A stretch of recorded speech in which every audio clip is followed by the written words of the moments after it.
Boa noite. Muito obrigado por estarem aqui. Que o Senhor, nosso Pai Celestial, cubra a todos vocês de bênçãos maravilhosas, da graça dEle, da bondade dEle. Antes de começar a minha palavra, eu quero dizer que hoje eu vou falar a respeito de Jesus. Não é um sermão sobre a mulher, né? Eu fui motivado pelo fato que março é o mês da mulher. Mas o sermão não é sobre a mulher, apesar de que menciona a mulher.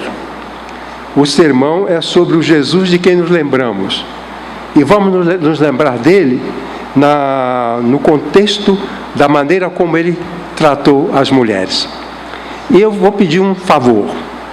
No final, eu queria que 3 irmãs viessem aqui à frente e dessem um testemunho. O testemunho é o seguinte: como é que eu sinto a minha condição de mulher em face ao modo como Jesus tratou delas? Quer dizer, como é que você lida com a sua feminilidade? Como é que você lida com o fato de ser mulher, considerando a maneira como Jesus cuidou delas? O fato de você ser uma mulher cristã. Tá bom? Então, uma palavra de 3 a 5 minutos e 3 de vocês para ajudar. A pregação, como eu tenho dito várias vezes, não é um ato do pregador, é um ato da igreja, uma ação da igreja. O pastor, o pregador, ele é apenas convocado para representar a igreja. Pois bem, então diante disso tudo, não me deram água hoje, não tem problema não. Se eu ficar desidratado, eu peço socorro. Vamos lá? Pregação para a celebração da ceia. Muito bem, está lá. O tema, quando é ceia, é o Jesus de quem nos lembramos. A função da ceia, eu repito, é para nos lembrarmos de Jesus. Foi isso que ele falou. Vocês vão comer para se lembrarem de mim. Vão fazer alguma coisa para se lembrar de mim. Você pode dizer: eu vou colocar uma rosa na janela para me lembrar da minha esposa. Então, todo dia 1º de março, eu vou me lembrar dela, eu coloco a rosa lá. Então, é um ato com um significado, com um chamamento. A ceia é uma refeição que nos chama a pensar e a conhecer mais Jesus. O apóstolo Paulo diz: não me interessa nada, a não ser Jesus crucificado. E para a igreja não deve interessar nada mais, nada deve ser mais interessante do que o Jesus de quem nos lembramos. Pois bem, então, o texto básico de 1 Coríntios 11, 25b. Obrigado, meu filho. Vou aproveitar. Está muito calor, na garganta seca rápido.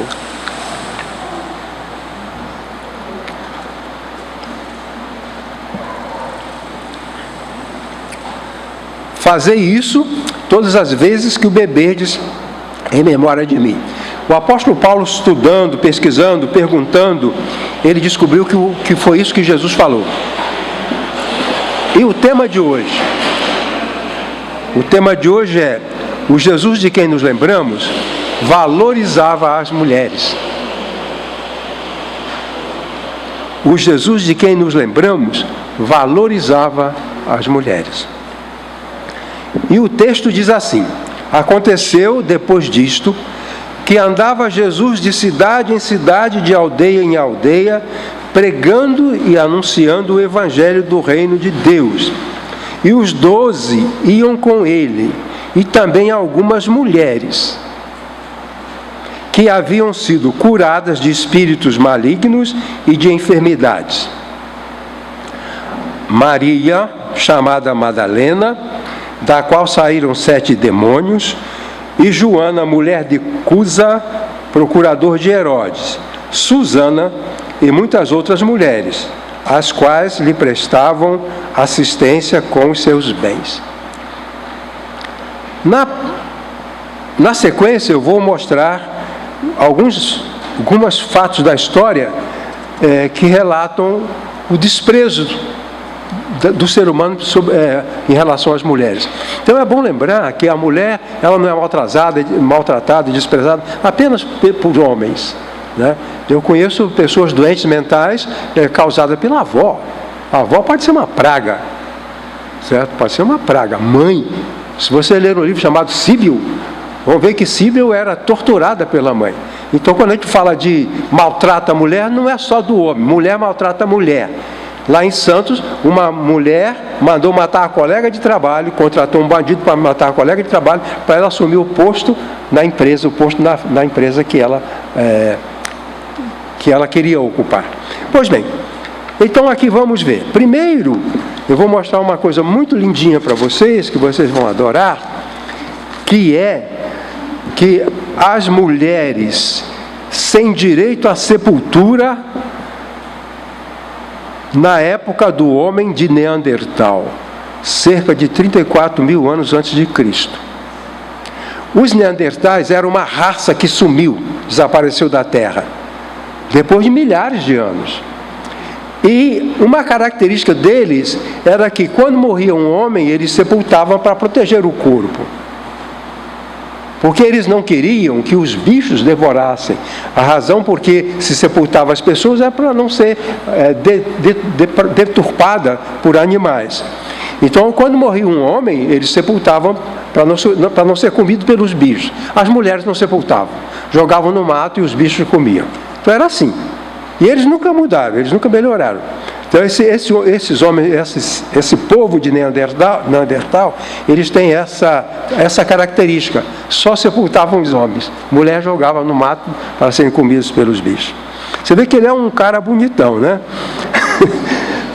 Eu não sei como alguém casava com uma pessoa assim.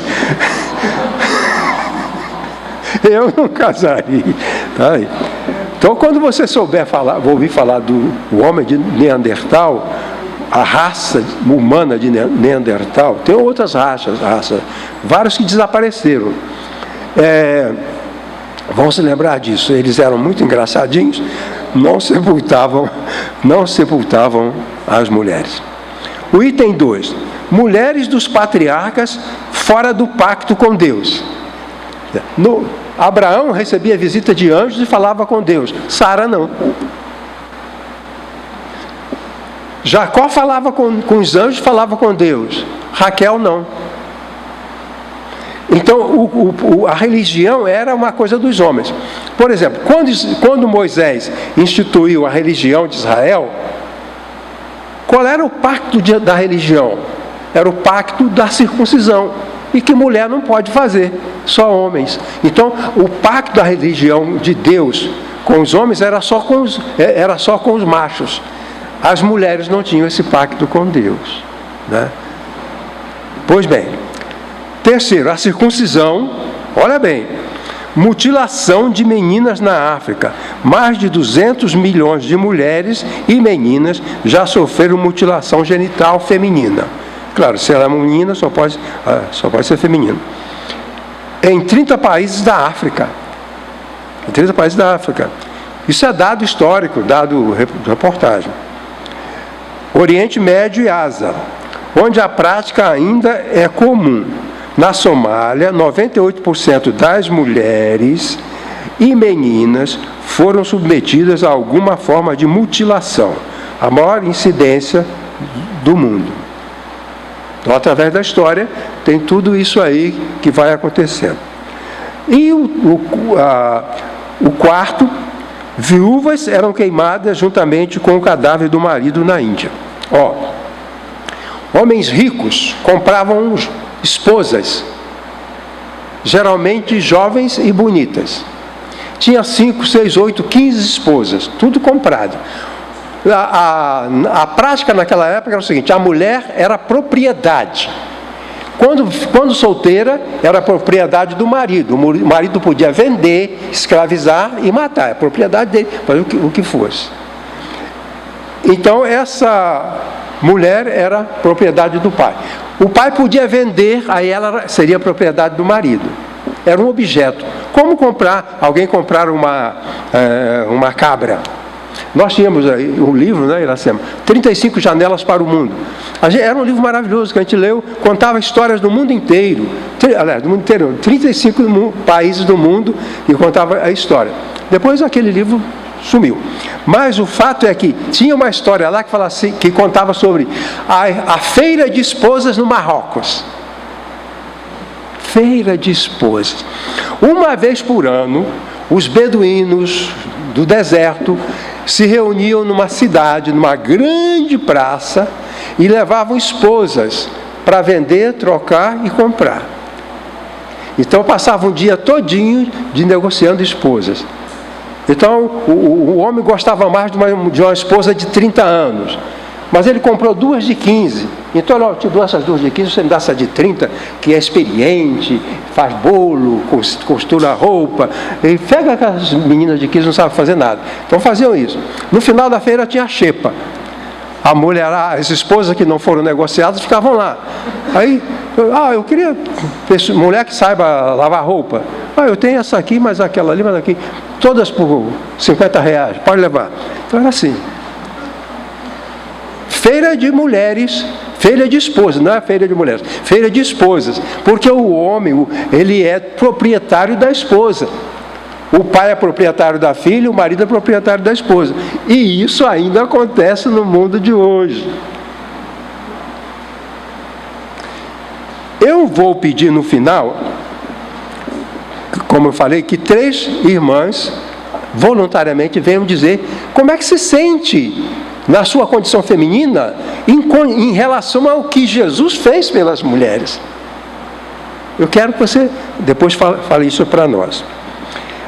As viúvas, então, o homem rico comprava aquelas jovens e elas eram as esposas. Quando ele morria, ele era cremado, era colocado na fogueira. E as viúvas juntas colocavam uma grande monte de lenha, colocava o cadáver ali e amarravam as viúvas ali em cima daquela fogueira e tacavam fogo em tudo. Irmãos, aleluia por Jesus, glória a Deus por Jesus, louvado seja Jesus. Pois bem, agora o mais chocante. Se quiser interromper para perguntar, pode perguntar. Mas é porque eu deixei para o final para falar. Obrigado. Eu deixei para o final para falar como que o missionário aboliu essa queimação de viúvas, né? Depois eu falo no final, porque eu coloquei encerramento. Mas foi bom. Agora vejam só, item 5. Durante a Idade Média, período de 476, no ano 476, morreu o último imperador de Roma. E em 1492 foi descoberta a América. Então, a Idade Média é isso, esse período, de 476 a 1492. Cerca de 50.000 mulheres acusadas de bruxaria foram mortas na fogueira por instrução da Igreja Católica. Isso está nos livros de história, não dá para negar. A Igreja Católica fez as cruzadas, nesse período, as cruzadas. Cruzadas eram exércitos para ir para Jerusalém e tomar Jerusalém dos mouros.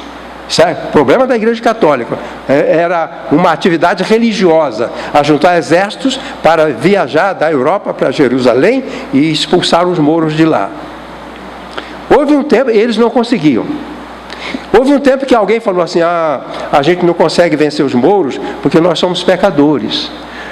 São necessárias pessoas inocentes para vencer os mouros. Então fizeram a cruzada das crianças. Pegaram 60.000 crianças em toda a Europa, colocaram em navios e mandaram para Jerusalém. Essas 60.000 crianças morreram no mar, foram capturadas, foram transformadas em escravos. Mas, como a queima de mulheres acusadas de bruxaria é mais ou menos camuflado. E a cruzada das crianças, que foi um grande furo da Igreja Católica, não está no livro de história. Um professor presbiteriano falou sobre isso, falou, então vamos pesquisar, e encontramos. A nossa turma lá no 2º grau, quando o professor mencionou isso, nunca ninguém falou que a Igreja Católica mandou 60.000 crianças para morrer no mar e serem destruídas. mas não consta do livro, do relato oficial. Pois bem, o que é que eu estava dizendo? Mulheres acusadas de bruxaria foram mortas na fogueira por instrução da Igreja Católica. Os padres usavam, foi escrito um manual de caça às bruxas. Esse manual de caça às bruxas ensinava como os padres deveriam tratar quando houvesse uma acusação de que uma mulher fosse bruxa. Muitas eram denunciadas pelos próprios maridos. O marido que avisava o padre: olha, minha mulher está possessa, ela tem demônio, ela é bruxa, ela está fazendo chá. Não podia fazer um chá. Quantas foram? 50 mil. Eu li outras informações que eram muito mais, mas eu fico contente que não foi tanta, né? Que foram menos. Bom, aí nós estamos para ver a história e queremos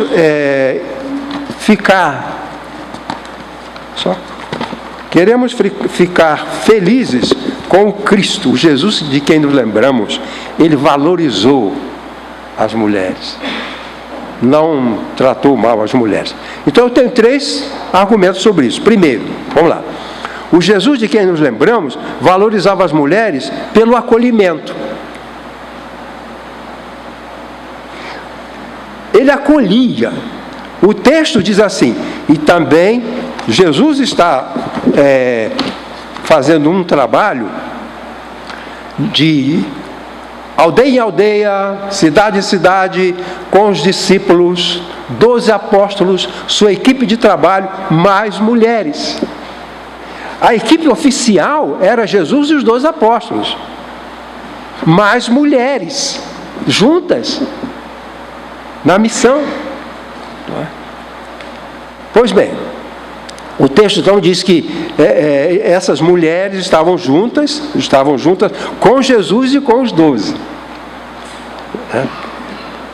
Essas mulheres, ele menciona Maria Madalena, Joana, Susana e muitas outras mulheres que eram agregadas. Jesus agregou essas mulheres. Olha, ontem eu estive conversando com um pastor batista, um pouco dissidente. Ele disse que algumas igrejas, das quais ele é o presidente, dessas igrejas, vão se separar da convenção, porque não concordam com mulheres pastoras. Temos aqui um grupo de pastores, não podemos ter uma mulher aqui com a gente. Eu uma vez fui pregar na Zona Leste, fazer um estudo de uma semana. Eu ia todo dia, Iracema ia comigo. Na sexta-feira eu não podia ir. Iracema foi para me substituir. Todo dia, quando eu ia, todo dia o pastor me pegava lá no banco, me levava no púlpito, me colocava aqui, dava um tapinha nas costas e voltava. No dia que eu não fui, que foi Iracema, ele não trouxe a Iracema para ficar no púlpito. Ele colocou Iracema aqui embaixo e ela falou daqui de baixo. A dificuldade para acolher, para agregar. Jesus não tinha esse problema. Jesus não tinha esse problema. O comentário é o seguinte: inúmeros mestres de religião e de filosofia viajavam pela Judéia, Grécia, Roma e por muitos outros lugares ensinando suas doutrinas. Esses mestres andavam com seus discípulos, mas não aceitavam mulheres. Os mestres da filosofia grega, da filosofia de Roma, das religiões pagãs, os líderes, eles não... Jesus mesmo escolheu 12, mas deixou aberto para a entrada das mulheres. Os profetas agregavam os filhos dos profetas. Os profetas tinham um grupo que eram chamados filhos dos profetas, mas não tinha filha de profeta. O profeta como Isaías, grandes profetas, Elias, ajuntavam grupos de homens para serem aprendizes de profeta. Nenhuma mulher era chamada para fazer parte do grupo. Nenhuma delas. Bom, os profetas agregavam os filhos dos profetas, mas não incluíam mulheres. Jesus, por outro lado, aceitava as mulheres, significando que, para ele, elas tinham valor igual aos dos homens. Elas eram acolhidas no grupo apostólico e não havia nenhum conflito. Os apóstolos seguiram o comportamento de Jesus. Eles, por exemplo, o apóstolo Paulo se reúne na beira do rio, as mulheres estão na beira do rio lavando roupa, e ele vai lá e começa a falar com aquelas mulheres. A primeira pessoa convertida na Europa foi Lídia, uma mulher. O primeiro cristão europeu foi uma mulher, não foi um homem. Entenderam? E o Paulo valorizava isso. E reunia as mulheres. E havia igrejas funcionando em casas de viúvas. Mulheres que não tinham marido, mas a igreja funcionava na casa delas. Pois bem, elas eram acolhidas. Jesus acolhia as mulheres. 2 comentários. Tem dia que a folha vem mais grossa, eu tenho a impressão que são 2. Mas não são não. Primeiro, Jesus acolhia o grupo apostólico, acolhia no grupo apostólico, está faltando o N, né? Jesus acolhia no grupo apostólico mulheres em condição social elevada, como Maria Madalena e Joana, e muitas outras das quais se dizia apenas que tinham sido curadas de perturbações emocionais. Então, mulher de alta classe, mulher lavadeira, mulher rica, mulher pobre, hein?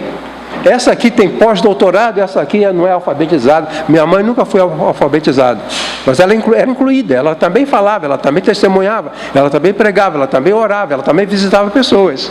Estava incluída no apostolado. Então, havia 2 mulheres, Maria Madalena, eu preciso explicar para os irmãos, Maria Madalena não era uma mulher de vida devassa, Maria Madalena não era prostituta, isso é invenção da igreja católica. Maria, porque uma mulher para ter o nome, ela para ter o nome de Madalena, que Madalena é aquela que é de Magdala. Magdala era a terra dela, a cidade dela, que significa torre. E Madalena, se ela era chamada Maria Madalena, Magdalena, Maria de Magdala, então ela era uma pessoa ilustre. Porque não se dava o nome da região para uma pessoa sem valor. Então, se eu chamo o Barão de Itacuruçá, então ele naquela região ele é grande, certo? Ou o Barão de não sei o quê, o Conde de não sei de onde. Se eu dou o nome do lugar à pessoa, é porque aquela pessoa é respeitada.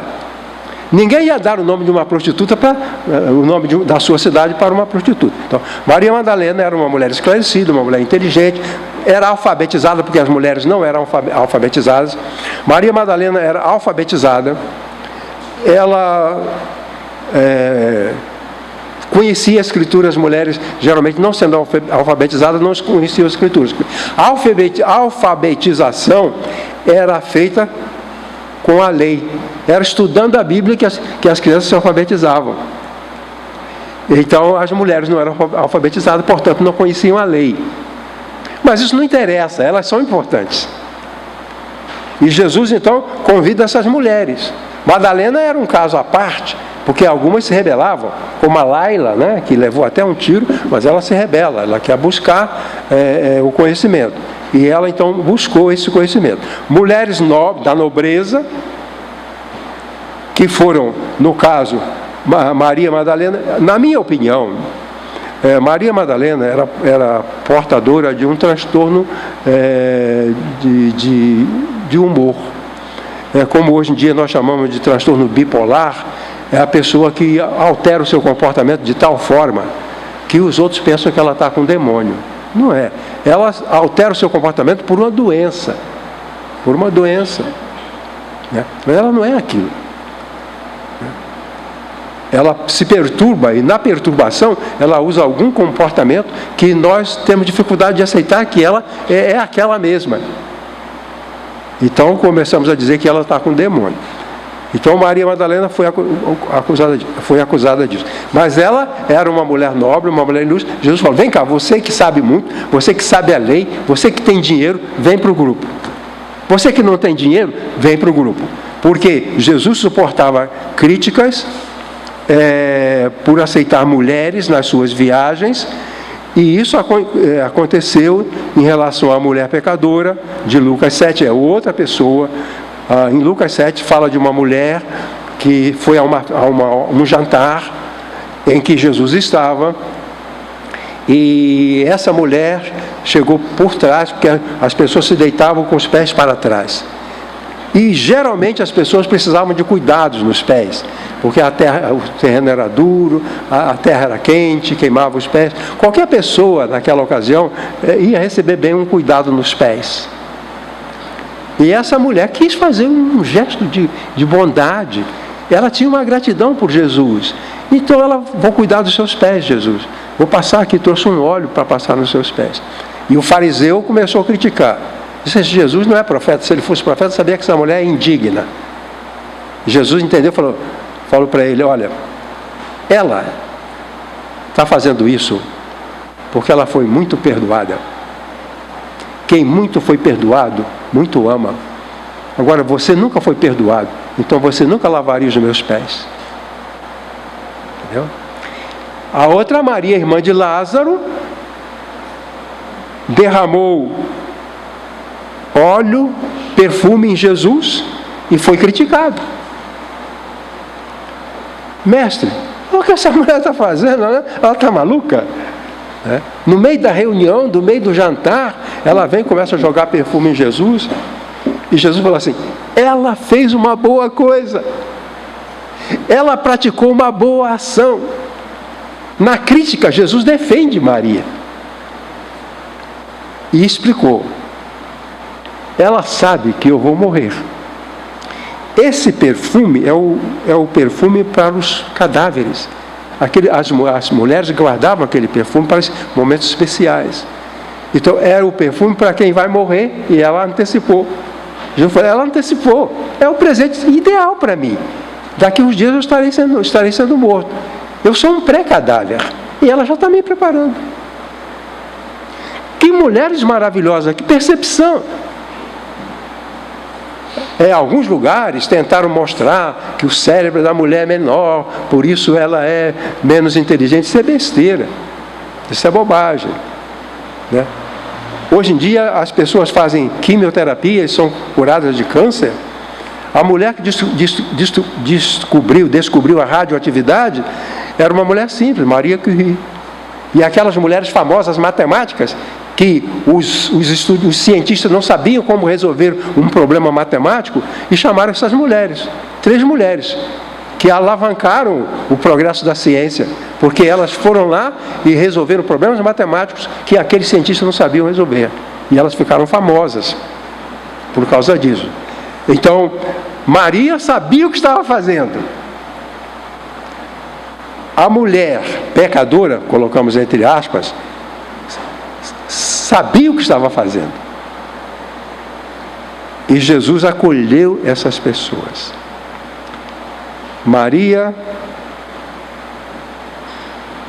irmã de Lázaro, e a mulher que a gente nem sabe o nome dela. Sabe que o nome dela era pecadora. Mas Jesus falou: ela está certa. Ela está certa. Às vezes a sua mulher parece burra e você vai olhar direitinho e vai ver que ela está certa. É verdade. É verdade. Se você é casado, tem esposa, filha, você tem uma filha, você tem uma mulher na sua vida, no seu relacionamento, e ela faz alguma coisa com que você não concorda, olha bem, ela pode estar certa. Ela pode estar certa. Bom, meu segundo argumento, mais um pouquinho d'água.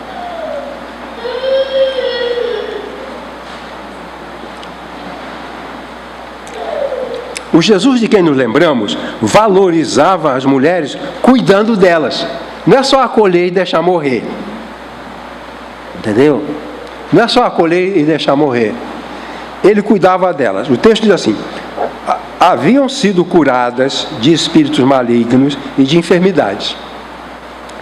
A expressão curadas se relacionava à palavra terapia. Jesus era o grande terapeuta. A palavra curar, do verbo terapeuo, significa exatamente libertar a pessoa. Isso expressa a ação e o resultado de cuidados assistenciais a uma pessoa em estado de fragilidade. Se você assiste uma pessoa que está frágil em alguma coisa, você está sendo um terapeuta. Se você faz o curativo numa velhinha na cama, que não pode andar, você vai lá e faz o curativo, você está fazendo a terapia. É o que Jesus fazia. Jesus fazia. Ele fazia o seu cuidado. Isso era a terapia. A terapia era praticada como um ato de amor e devoção direcionada à pessoa carente. Essas mulheres, elas eram sofredoras. Mulheres inexpressivas, sem nenhuma valorização, com maridos grosseiros. Estavam lá, Jesus cuidou. 2 comentários. Jesus cuidava das mulheres necessitadas de cura interior. Refere-se a sofrimentos mentais, emocionais ou espirituais, cuja condição era descrita como ataques de demônios. Jesus cuidava dessas pessoas. Não se conhecia a psicologia, não se conhecia a psiquiatria, e quando uma pessoa tinha uma perturbação, precisava dar um nome. Se fosse uma disforia pré-menstrual, algumas mulheres têm que ser internadas uma vez por mês, por causa da pré-menstruação. Né? A irmã Bernadette, cadê Bernadette? A irmã Bernadette conhece uma pessoa, né, Bernadette? Que uma vez por mês ela entra em desespero. Então, naquela época não se sabia nada disso. Então, qualquer pessoa com uma perturbação, transtorno bipolar, esquizofrenia, perturbações emocionais, vários tipos, então, demônio, colocava tudo dentro de um pacote só. E Jesus cuidou dessas pessoas, libertou essas pessoas. Jesus era filho de Deus, ele usou um método sobrenatural que eu não sei, não conheço, e ninguém conhece porque é um mistério, é o segredo de Deus. Mas ele fez alguma coisa. Em segundo lugar, Jesus cuidava das mulheres portadoras de doenças físicas, hemorragias, doenças reumáticas, funcionais, descritas como astenia. Então, a doença aqui que Jesus curava era a astenia. Astenia significa ausência de força, debilitação. Então, Jesus curava qualquer pessoa que estava com astenia, ou seja, qualquer fraqueza. Enxaqueca, disforia menstrual, hemorragia. Você lembra daquela mulher que tinha uma hemorragia de anos e anos e anos, não ficava curada?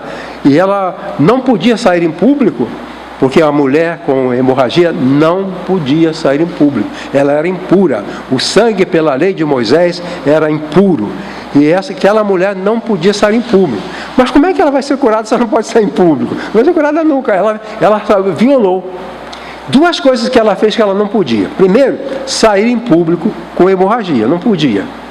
Ela podia ser apedrejada se fosse descoberta. E geralmente era outra mulher que dedurava, se me permitem dizer.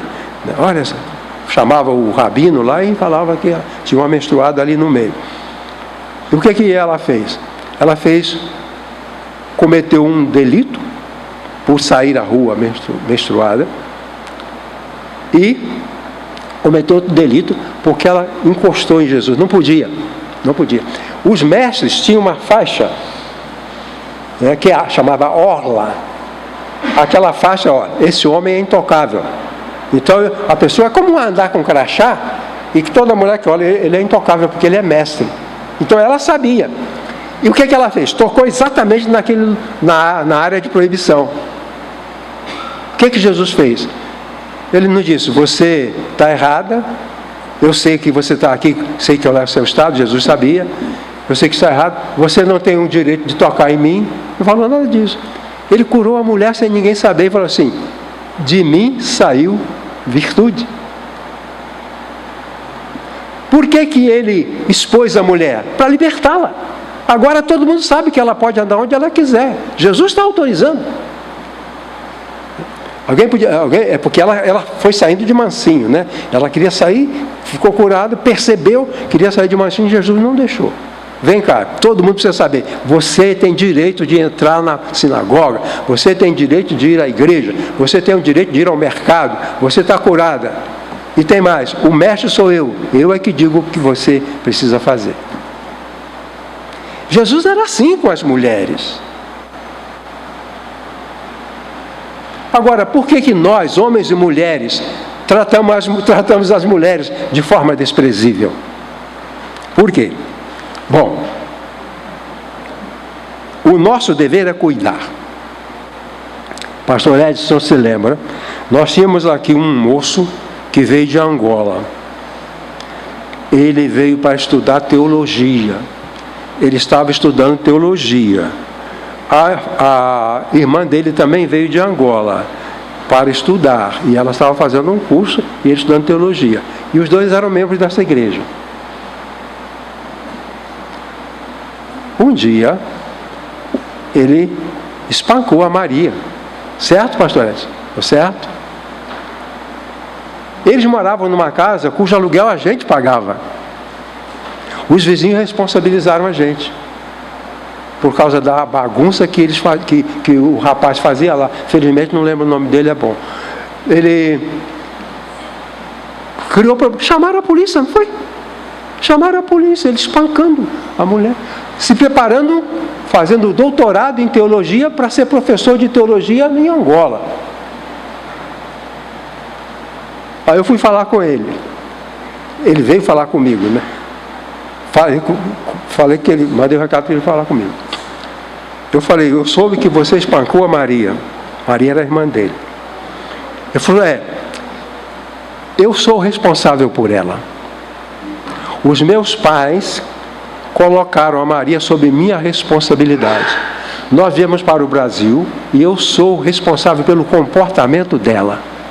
Se ela se comporta mal, eu tenho a obrigação de castigá-la. Pastor Edson não participou desse papo. Foi só eu e ele, cara a cara. Eu falei, mas como é que é isso? Não, lá nosso costume é esse. Ela queria vir para o Brasil, mas não podia vir sozinha, tinha que vir o irmão tomando conta. Então eu tomo conta dela. Eu falei, mas você bateu nela? Sim. Ela me desobedeceu e eu bati. Né? Podia ser que ela não podia namorar no Brasil e estava gostando de alguém, ele pegou e deu uma surra nela. Né? Tanto assim que chamaram a polícia. E o pastor Edson teve que ir lá para amenizar. Eu falei com ele, você não pode fazer isso. Mas é meu papel. Os meus pais me encarregaram de puni-la, de castigá-la, se ela saísse da linha.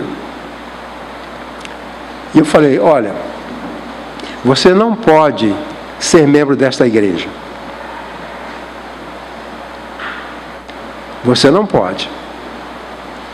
Se você acha que você tem que bater na Maria, sua irmã, então você não pode ser membro. Como assim não posso ser membro desta igreja? Eu estou fazendo a minha obrigação. Eu falei, não.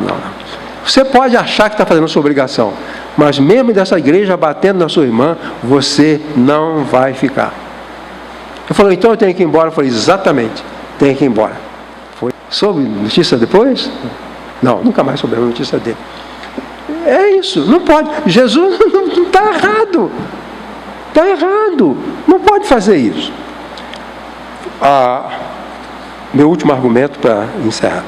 O Jesus de quem nos lembramos valorizava as mulheres, contribuindo para a recuperação de sua autoestima. A autoestima é uma condição emocional por meio da qual a pessoa experimenta o sentimento de valorização. A autoestima é um fenômeno da mente, da alma, que me permite perceber que eu tenho valor. Algumas pessoas têm a autoestima lá embaixo. Dá um exemplo. Tinha um menininho aqui, não sei, com uns 6 anos, 7 anos, eu fui conversar com ele. Eu falei, oi, tal, tudo bem com você? Tudo bem. Você me parece ser um bom menino. Eu disse, não sou não. Meu pai disse que eu não presto. Eu falei, mas o seu pai está errado. Você vai estudar, você vai crescer, você vai aprender uma profissão, e você vai ver que você tem valor, que você presta. Ele disse, mas eu não aprendo nada não. Minha mãe falou que eu sou burro. Cadê a autoestima de um ser humano? Não dá para viver. Então não dá. Não dá para viver. Então Jesus fazia tudo para que a pessoa levantasse. Eu gosto daquela prática católica da missa, quando fala corações ao alto, sursum corda. Os padres falavam em latim, sursum corda. Todo católico sabia aquilo, mesmo sendo analfabeto. Sursum corda, corações para cima, coração para cima, corações ao alto. Saia desse marasmo de humilhação, de sentimento negativo, de não se sentir prestável, de se sentir fracassado, de achar que você falhou. Não, para cima, para cima, para cima. Era o que Jesus fazia. Aquela mulher que ia ser apedrejada, Jesus acolheu, deixou ela perto dele, escreveu no chão, desmascarou os acusadores. Ela estava lá embaixo, pronta para ser apedrejada e morta. O estado emocional devia ser uma coisa terrível. Jesus falou assim, ninguém te condenou? Nem eu. Vai e não peques mais. Irmãos, o fariseu dizia assim, ninguém te condenou? Pois eu te condeno. O fariseu falaria isso. Mas Jesus não. Ninguém te condenou? Nem eu te condeno. Vai e não peques mais. Agora ela acha que pode viver, ela tem a autoestima levantada, alguém me entendeu e me autorizou a viver. Jesus fazia isso. Às vezes nós agimos com a pessoa de tal maneira como se nós estivéssemos proibindo aquela pessoa de viver. Você já se sentiu assim? Alguém tratar de tal modo que você tem a sensação que aquela pessoa quer proibir você de viver? Isso acontece. Agora, essa autoestima, Jesus, sempre que alguém chegou perto de Jesus, teve o seu coração levantado. Continuando. Jesus permitia às mulheres a participação em um ambiente valorizado e engrandecedor. Não havia experiência mais maravilhosa do que Jesus com os seus discípulos viajando, transformando o mundo, curando as pessoas, evangelizando. Não havia coisa mais fantástica. De vez em quando a gente vai assim, eu quero ser astronauta. Para quê? Eu quero viajar pelo espaço. Tudo bem. Mas aquela viagem de Jesus com aquela multidão é muito superior a você ser astronauta. É muito superior. Então elas têm lá em cima, coração levantado. Ele engrandecia as mulheres a participarem de um grupo apostólico em uma missão encantadora. Espaço para ser feliz. Tudo bem? Então isso eu vou terminar e depois vocês virão aqui. Uma de cada vez. 3 de vocês dizem assim, como eu me sinto na minha condição de mulher cristã em relação ao que Jesus fez pelas mulheres. Como você se sente? Terminando. Aí vem o Guilherme Keire, que você adiantou. Guilherme Keire nasceu em 1761, morreu em 1834. Nasceu em Londres, morreu na Índia. Pregador batista. Diga-se de passagem que os melhores pregadores do mundo são batistas, presbiterianos ou metodistas. São os bons, melhores. Tem uns que nem sabem o que é pregação, mas vamos lá. Ele era um pregador batista e foi missionário na Índia. Conseguiu no Congresso da Índia aquela coisa de queimar mulheres, viúvas, junto com o marido. Ele foi no Congresso pedir para que aquilo fosse proibido. O que é que ele fez? Ele levou o Novo Testamento. Ele falou, falou no Congresso, vocês permitem queimar as viúvas junto com os cadáveres do seu marido. Mas o grande mestre da história fez isso aqui, porque eles respeitavam os mestres. Os líderes hindus estavam à busca de novos mestres. Eles respeitavam os mestres. E Carey apresentou a eles esse mestre, um novo mestre. E eles ficaram encantados com o mestre Jesus. E aí votaram proibindo queimar as viúvas. Guilherme Carey, humilde, ele era sapateiro, pastor de uma igreja com uma comunidade de 500 pessoas. Enquanto ele pregava sapato, ele tinha um mapa do mundo, mapa mundi. Ele pregava sapato e olhava para o mapa, via os países. Pregava sapato e olhava para o mapa, via os países. Aí escolheu a Índia. É para lá que eu vou. Ele pregava sapato e depois de muita luta ele foi para a Índia. E ele conseguiu remover uma prática monstruosa, argumentando pelo comportamento de Jesus. Peraí, mas esse mestre fazia isso? Esse Jesus, esse mestre, um outro reclamou porque ele não sabia, o mestre já veio há 2000 anos e ele não sabia. Falou, mas como é que esse mestre já veio e vocês estão me avisando agora? Vocês tinham que fazer isso antes. E aquele congresso falou, esse mestre que viveu há 2000 anos, que está sendo mostrado aqui, está certo. Cancelemos isso. Cancelemos essa prática. E assim, por onde Jesus andava e por onde a sua palavra circula, as mulheres são beneficiadas. Ok? Quem quer dar uma palavra, por favor? Mulher. Quem pode vir? Você está em casa. Muito bem, que bom. Que bom. Vem cá, Érica. Não, vem cá. Não. Fala do púlpito. Fala do púlpito. Isso aqui é a Érica, né? Foi membro da nossa igreja. Não, só 42 anos que eu conheço esse pastor maravilhoso. Vamos lá, é que fala. A minha condição de mulher, o que eu sinto de Jesus para mim. Jesus é o meu libertador. Ele é o meu libertador físico, porque Ele trabalha nas minhas emoções. Ele é meu libertador espiritual, porque Ele venceu a morte. Diferente de qualquer outro mestre, Ele ressuscitou, venceu o inferno e tem poder para fazer qualquer coisa no mundo todo. Seja nessa terra aqui ou lá no terceiro céu, como diz o apóstolo Paulo. Então, ele é físico, ele é um libertador espiritual, é um libertador, por ser físico, intelectual. Nós mulheres hoje, eu sou muito agradecida a Deus de ter nascido nessa época. Eu acho que eu teria sido queimada se fosse ainda mais na minha família espanhola, aí já a Inquisição já teria me levado para a fogueira, né? Mas do ponto de vista intelectual,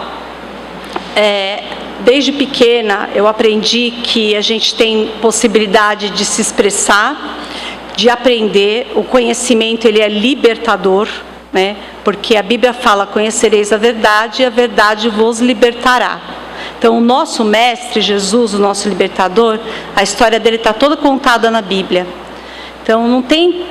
O conhecimento, ele é altamente libertador, não só o da Bíblia, o conhecimento intelectual como um todo. Estudem.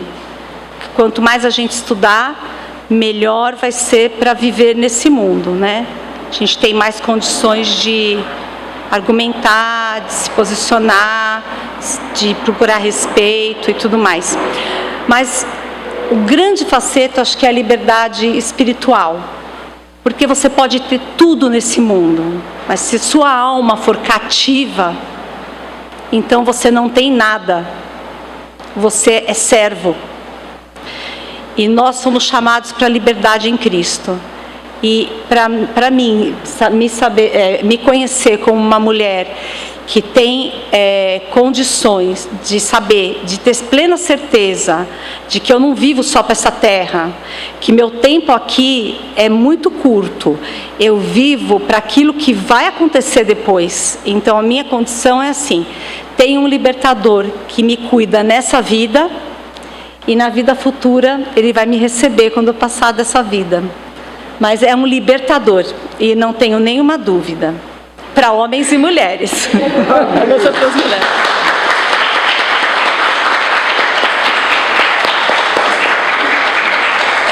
Faltam duas. Quem?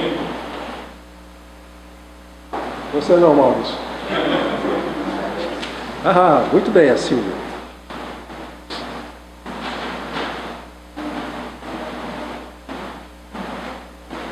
Obrigado.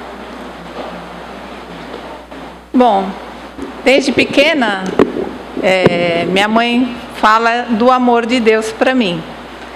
E aí eu achava incrível aquilo, como Jesus morreu por mim. Minha mãe falava: Jesus morreu por todos, Jesus morreu por você. E eu me sentia tão amada. Passei pela adolescência me sentindo valorizada e amada. Então, enquanto algumas amigas minhas não se sentiam valorizadas nem amadas, eu me sentia valorizada e amada, né, por Jesus. E compartilho isso, né, com as minhas amigas adolescentes, minhas amigas adultas, minhas amigas idosas, o valor que temos para Jesus, né, porque Ele morreu por todos, homens e mulheres. E aí tem as passagens de Jesus que reforçam ainda mais isso. Quando as crianças estão por perto, né, Jesus diz: deixai vir a minhas crianças. Ele não fala, numa época tão machista, deixai vir a mim os meninos. Não, as crianças, né, meninos e meninas. E isso também denota o amor de Jesus. A Bíblia fala que Ele não faz acepção de pessoas, então Ele ama literalmente homens e mulheres. E quando eu me converti, o Márcio se converteu 1 ano depois de mim. E quando ele descobriu, né, esse amor de Jesus e essa transformação e restauração, um dia ele veio a uma pregação que falava que os homens deveriam amar as mulheres como Cristo amou a igreja. E eu me lembro perfeitamente que ele chegou em casa e ele falou assim: eu vou te fazer a mulher mais feliz do mundo. Nem tanto, primeiramente por você, mas por Deus, que é o que Ele espera de mim. E aí ele conseguiu ser um marido melhor por causa desse Jesus, né? Então, quando eu pensei que o amor de Jesus já havia ali sido suficiente, fico viúva e aí leio na Bíblia que a religião pura e imaculada é cuidar das viúvas, né? Então, mais uma vez, o amor de Deus se mostra, né? Então, Jesus é para mim puro amor. O tempo todo faz com que eu me sinta amada. Obrigado.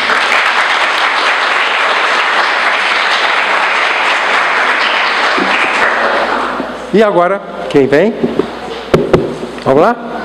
Só falta uma pessoa. Senão eu vou nomear.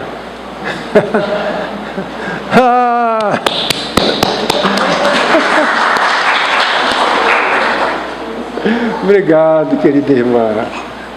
Obrigado. Obrigada. Graças a Deus por Jesus, né, irmãs?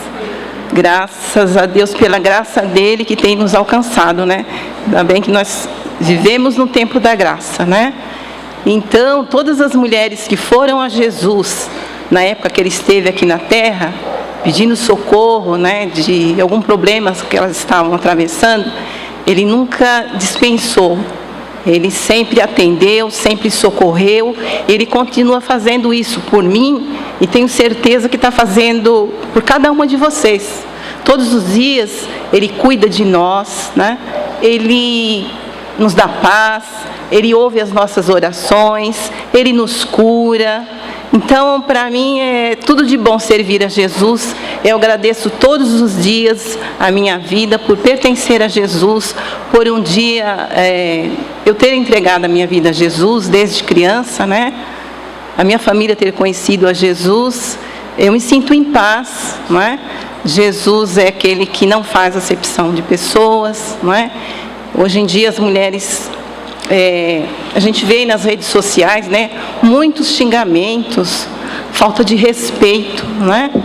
Jesus não, Jesus sempre tratou as mulheres com carinho, com respeito, com outro olhar, não julgou, não condenou, mas perdoou e amou. E Ele continua fazendo isso hoje por todas nós, né? Amém por Jesus, obrigado por Deus ter enviado Jesus. Obrigado.